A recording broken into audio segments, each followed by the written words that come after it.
IPhone কিভাবে restart করবেন চলুন দেখাই। এর জন্য যেটা করতে হবে, আপনি চলে যাবেন আপনার আইফোনের সেটিং থেকে যাবেন অ্যাক্সেসিবিলিটিসে, সেখান থেকে যাবেন টাচ থেকে যাবেন অ্যাসিস্টিভ টাচে, সেখানে গিয়ে অ্যাসিস্টিভ টাচটি অন করে দিবেন।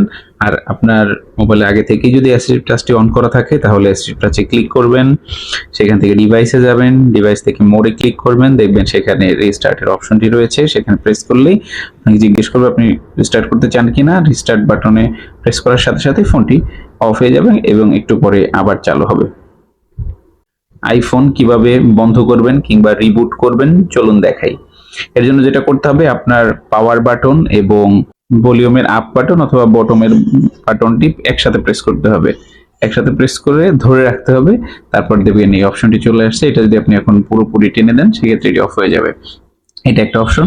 আর একটি অপশন হচ্ছে গিয়ে আপনার আইফোনের সেটিং অপশনে চলে যাবেন, সেখান থেকে জেনারেলে যাবেন, জেনারেল থেকে একদম নিচে গিয়ে দেখবেন শাটডাউন লেখা আছে, এখানে just slide two power of, এখানে জাস্ট বাটনটি কমপ্লিট করলেই ফোনটি অফ হয়ে যাবে। একটু পরে আবার আপনি পাওয়ার বাটন চেপে অন করতে পারবেন। এটাই হচ্ছে আইফোন রিবুট করার অপশন।